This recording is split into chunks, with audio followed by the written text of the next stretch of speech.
లోకంలో మీకు శ్రమ కలుగును, అయినను ధైర్యం తెచ్చుకొనుడి, నేను లోకమును జయించున్నాను. నేను ఇప్పుడే అంతా మేలు జరుగుతుంది అన్నారు, వెంటనే లోకంలో శ్రమ కలుగునని చెప్తున్నారు ఏంటని చాలామందికి డౌట్ వస్తూ ఉంది కదా. మనుషులకి కష్టాలు సాధారణంగా వస్తాయి, రావంటారా? లోకంలో ప్రతి ఒక్కరికి సమస్య వస్తుందండి. మనుషులకి, మానులకి, జంతువులకి అందరికీ ఏమొస్తా ఉన్నాయంటే సమస్యలు సాధారణంగా వస్తూనే ఉన్నాయి.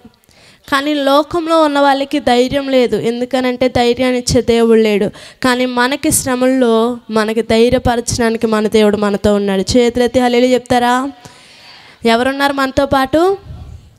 అందరు చెప్పాలి, ఎవరున్నారండి?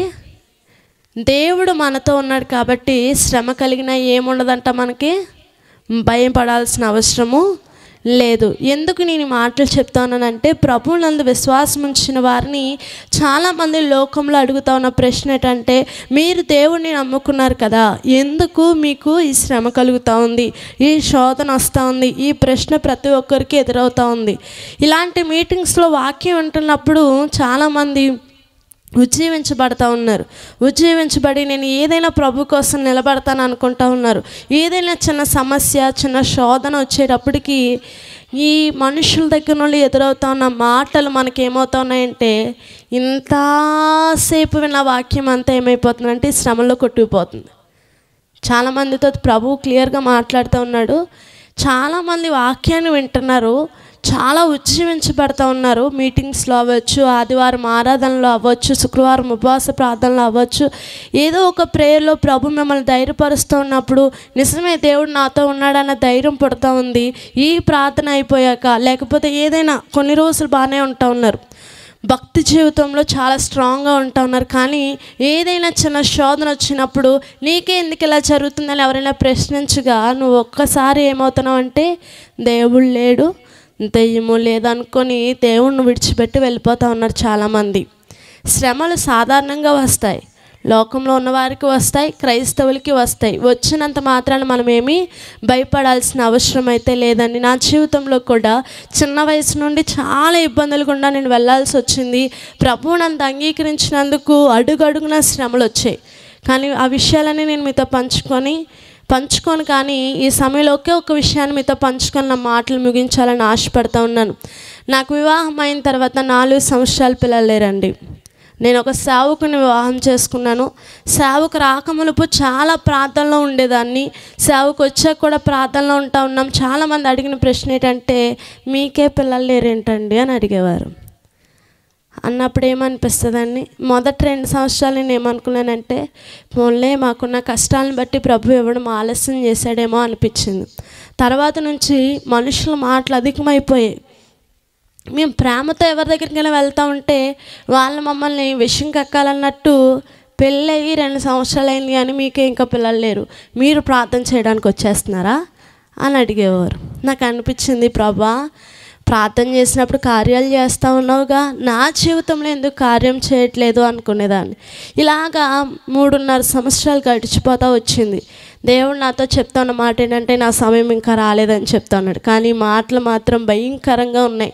ఎందుకంటే మనుషులు ఎప్పుడు కూడా, మనుషులు మంచోళ్ళే, మనుషుల్లో నుండి కొన్నిసార్లు అపవాది మనల్ని ఏం చేస్తూ ఉంటాడంటే, నువ్వేం చేయలేవు, నీ దేవుడు ఏం చేయలేడు అని మనల్ని ఏం చేస్తారంటే డిస్కరేజ్ చేస్తూ ఉంటారు. ఏంటంటే వెనక్కి లాగడానికి ప్రయత్నం చేస్తూ ఉంటారు. భక్తి జీవితంలో మనల్ని ప్రోత్సాహపరిచే వారి కంటే వెనక్కి లాగే వాళ్ళు ఎక్కువ మంది ఉంటారు. నిజమేనా కాదా?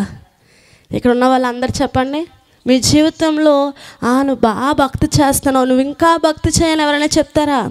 ఓ బాబోయ్ చేసేస్తున్నావు భక్తి, కానీ చాలులే అన్న వాళ్ళు ఎక్కువ మంది ఉంటారు. అవునండి.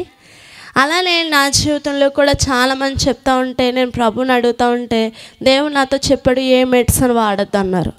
మొదట్లో టెస్టులు చేయించుకుంటే ఇద్దరికి బాగానే ఉంది, తర్వాత కొంచెం ప్రాబ్లం ఉంది, మీకు పిల్లలు పుట్టరని చెప్పారు. సరే ప్రభు నువ్వు ఇవ్వాలి కానీ మెడిసిన్ వాడద్దని నువ్వు చెప్పావు, నేను మెడిసిన్ వాడను అని చెప్పి ఇంకా నిలబడిపోయానండి దేవుని కొరకు. ఇంకా దేవుని పనిలో తిరుగుతూ ఉన్నాం. దేవుడి గర్భాన్ని తెరిచాడు. హల్లెలూయా. రూపాయి మెడిసిన్ వాడకుండా దేవుడు గర్భఫలం ఇచ్చాడు.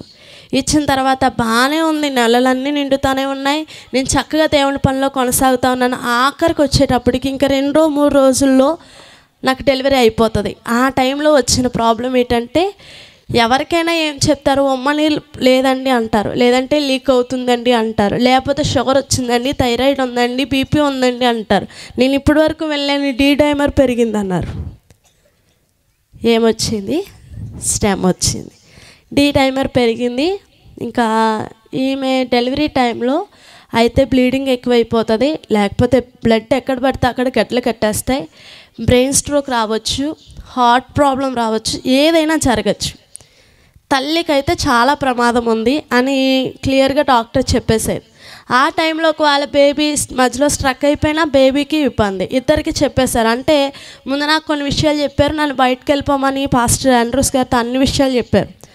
అయితే మేము ఒకటే విశ్వసించాం, మొదటి నుండి ఒకటే ప్రార్థన, నేను నీ సేవలో తిరగాలి కనుక ప్రభు నాకు నార్మల్ డెలివరీ ఇవ్వండి, సిజరీన్ అయితే నేను కొంచెం కష్టపడలేనేమో అని దేవుని సన్నిధిలో అడిగినప్పుడు దేవుడు అద్భుతం చేశాడండి. దానికంటే ముందు చాలా బాధలు పడ్డానండి. సుమారు ఒక 4 రోజులు చాలా కుటుంబం అంతా, సంఘం అంతా కూడా కన్నీటితో ఉండాల్సిన పరిస్థితి వచ్చింది. శ్రమ విపరీతమైన పెరిగిపోతూ ఉంది. మొదట టెస్ట్ చేయించుకుంటే 1720 ఉండేది, తర్వాత టెస్ట్ చేయించుకుంటే 60 పెరిగింది, 1780. వెంటనే నేను ఏ హాస్పిటల్లో అయితే చూపించుకుంటున్నానో వాళ్ళు చెప్పారు, ఇక్కడ అవ్వదండి, తీసుకెళ్ళిపోండి అని చెప్పారు. డెలివరీ ఇప్పుడు ఎక్కడికి వెళ్ళాలో అర్థం అవ్వట్లే. మొత్తం రాజమండ్రిలో ఉన్న హాస్పిటల్స్ అన్నిటికీ ఫోన్ చేశాం. అందరూ ఏమంటున్నారంటే ఆపరేషనే పడుతుంది, లక్షల్లో అవుతుందని చెప్పారు. మేము వెంటనే అనుకున్నాం, దేవా ఆపరేషన్ పడకూడదని మేము ముందు నుండి ప్రార్థన చేస్తూ ఉన్నాం కదా అనుకున్నాం. నాకైతే ఎక్కడో ఒక ధైర్యం, బ్రతికితే నీ సేవ చేస్తాను, ఒకవేళ మరణిస్తే నీ దగ్గరికి వస్తానన్న ధైర్యం నాకు ఉంది. కానీ కుటుంబము, సంఘము చాలా ఆందోళనలో ఉన్నారు, ప్రార్థన చేస్తూ ఉన్నారు. దేవుడు ఆ ప్రార్థనలో ఒక హాస్పిటల్ వాళ్ళు మమ్మల్ని చేర్చుకొని వాళ్ళు మమ్మల్ని ఇంకా ఎలాగో ఒకలే బ్రతుకుతారు కాబట్టి వాళ్ళు నన్ను వదిలేశారు. పెయిన్స్ వస్తూ ఉంటే 4 గంటలకి సాయంకాలం పెయిన్స్ స్టార్ట్ అయ్యాయి. నైట్ 8 ఆ టైంకి టెస్ట్ చేయాలండి ఒకటి అని చెప్పి 2.5 గంటల సేపు కదలకుండా పడుకోమన్నారు. ఎవరికైనా నొప్పులు వస్తున్నప్పుడు కదలకుండా ఉండగలుగుతారా? చెప్పాలి. కదలకుండా ఉండడం చాలా కష్టం. నాకు నొప్పులు వస్తున్నాయి అన్న విషయం పక్కనున్న ఎవరికి చెప్పలేదండి, ఎందుకంటే నా శ్రమలో నాకు దేవుడే తోడు. నా భర్త నాకు ధైర్యం, కానీ నా భర్త కూడా బయట ఉండాల్సి వచ్చింది, కానీ లోపలికి పంపించేవారు కాదు. అయితే ఆ రాత్రి జరిగిన విషయం ఏంటంటే, దేవుణ్ణి ఒకటే అడిగాను, నువ్వు నమ్మకమైన దేవుడివి, ఈ శ్రమలో ఈ శోధనలో నన్ను తప్పించడానికి నువ్వు సమర్థుడివి. చాలామంది హేళన చేస్తూ ఉన్నారు ప్రభా, ఇంత ప్రార్థన చేస్తూ ఉన్నారుగా, వీళ్ళకే ఎందుకు ఇంత కష్టం వస్తూ ఉందని చాలామంది తుమ్మెత్తిపోస్తూ ఉన్నారు ప్రభా. ఈ సమయంలో నువ్వు నిజమైన దేవుడు అని నాకు తెలియాలి, నాకు తెలుసు ప్రభా, నన్ను అంటన వాళ్ళకి తెలియాలి ప్రభా అని ప్రార్థన చేసుకున్నప్పుడు దేవుడు అద్భుతం ఏంటంటే, మార్నింగ్ 8:30కి నాకు నార్మల్ డెలివరీ అయిపోయిందండి. గీత పడకుండా దేవుడు అద్భుతం చేశాడు. మొదట్లో డాక్టర్స్ ఏమన్నారంటే, కష్టం అన్న వాళ్ళే ఎలా జరిగిందో తెలియదు అంటూ ఉన్నారు. హల్లెలూయా. దేవుడు శ్రమల్లో మనకి విడిచిపెట్టేవాడు కాదు, మనతో ఉండేవాడు ఆయన. మనుషులు ఒకవేళ చేయి విడిచిపెట్టచ్చేమో, కానీ నా దేవుడు ఎవ్వరిని విడిచిపెట్టడండి. ఆయన తన చేతుల్లోనికి, తన పాదాల దగ్గరికి ఎవరైతే వస్తారో వాళ్ళని ఏనాడు తృణీకరించడు, త్రోసివేయడు ఆయన. శ్రమ కలిగింది అని అంటే అర్థం ఏంటంటే, శ్రమకు తగ్గ ఫలితాన్ని కూడా దేవుడు మన కొరకు సిద్ధపరిచాడు. హల్లెలూయా. నా జీవితంలో నేను అక్టోబర్ 4వ తారీఖు 5వ తారీఖు నా జీవితంలో దేవుడు ఎంత నమ్మదగిన వాడో ప్రత్యక్షంగా చూశాను. డాక్టర్లు అందరూ మునుపు ఒక మాట మాట్లాడారు, సంతకాలు కూడా పెట్టించుకున్నారు, ఒక్కలే వస్తారన్నట్లుగా. పెట్టేటప్పుడు కూడా మేము ఫోటో తీసుకున్నాం, ఎందుకంటే ఇదే మాకు సాక్ష్యం. నీ సమస్య, నీ శ్రమ ఎంత పెద్దదవుతుందో నీ సాక్ష్యం అంత గొప్పదవుతుంది. ఆమేన్. ఏనంట శ్రమ కలుగుట మనిషికి మేలు అంటండి, బైబిల్ చెప్తా ఉంది.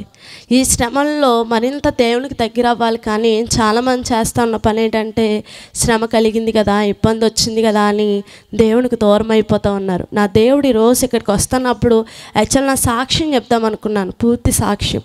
కానీ ప్రభు ఆత్మలను ప్రేరేపించింది ఏంటంటే, శ్రమ కలిగినప్పుడు చాలామంది నన్ను వదిలేసి వెళ్ళిపోతూ ఉన్నారు. నన్ను వదిలి వెళ్ళిపోయే వారి ద్వారా వాళ్ళ జీవితంలో నష్టపోతున్నారు, కానీ మేలు పొందుకోవట్లేదు.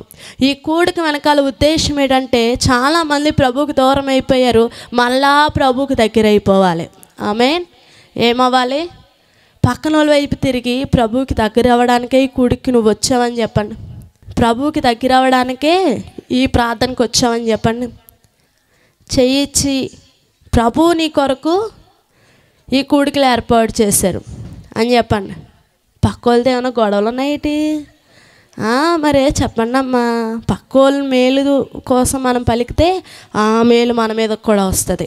ఆమేన్. ఆమేన్ చెప్తారా? ఈ కూడికల తర్వాత శ్రమ కలిగినప్పుడు దేవునికి దూరం అయిపోవడం కాదు, దేవునికి దగ్గర అయిపోవాలి. ఆమేన్. ఏమవ్వాలి? శ్రమ కలిగినప్పుడు, శోధన వచ్చినప్పుడు, ఎందుకనంటే హెబ్రీ రాసిన పత్రికలో ఒక మాట ఉంటుంది, ప్రభు మనకంటే ముందే శోధన అనుభవించాడంటండి. ఏనంట? కాబట్టి శ్రమ ఎలా ఉంటుందో, శోధన ఎలా ఉంటుందో మన దేవుడికి తెలుసండి. ఆయన దొంగోడు కాదు కదా, ఆయన మాట ఇచ్చాడంటే దాన్ని నెరవేరుస్తాడు. ఆయన చూసే దేవుడే ఉన్నాడు. ఆయన లోకరీతిలో ఉండేవాడు కాదు, ఆయన సపరేట్. మనం కూడా సపరేట్గా ఉన్నప్పుడు, లోకం నుండి వేరుపరచబడినప్పుడు ఆయన ఎలాగ చేయించుకుంటూ వచ్చారో మనల్ని అలాగే ప్రతి శ్రమ మీద, ప్రతి శోధన మీద, ప్రతి వాటి మీద మనకి జయాన్ని ఇచ్చే దేవుడై ఉన్నాడు. ఆమేన్. ఏంటంట? దేవుడు మనకి జయం ఇవ్వబోతున్నాడు. దేవుడు మనకి ఏమివ్వబోతున్నాడు? చెప్పాలి, అందరు చెప్పాలి. జయం ఇవ్వబోతా ఉన్నాడు. ప్రభు మనకి ఏమివ్వబోతా ఉన్నాడు? ప్రతి శోధన మీద జయం ఇవ్వబోతా ఉన్నాడు. ఆమేన్. ఎంతమంది జయాన్ని పొందుకోవాలనుకుంటున్నారు? జయవీరులుగా ఉండాలని ఆశపడిన వారు 2 చేతులు ఊపుతూ హల్లెలూయా చెప్పండి. హల్లెలూయా, హల్లెలూయా. ఖచ్చితంగా దేవుడు మన జీవితాల్లో జయాన్ని ఇచ్చి ప్రతి శోధన, శ్రమల్లో ఆయన మనల్ని ఎంత శోధించబడతామో, ఎంత శ్రమ పెట్టబడతామో అంత గొప్ప సాక్ష్యాలు మన పెదవుల నుండి రప్పించబోతూ ఉన్నాడు దేవుడు. ఈ మాటలు విన్న వారందరి జీవితాల్లో దేవుడు తోడుగా ఉండి ప్రతి సమయంలో ఆయన నడిపించడానికి ఇష్టపడుతూ ఉన్నారు. దేవుడి మాటలు దీవించును గాక. నాకు ఈ అవకాశం ఇచ్చిన వారందరికీ, టీంకి, కన్వీనర్కి, అలానే సేవకులకి, వేదిక మీద ఉన్న సేవకులందరికీ ప్రభువైన యేసుక్రీస్తు నామం పేరిట నా వందనాలు తెలియజేస్తూ ఉన్నాను.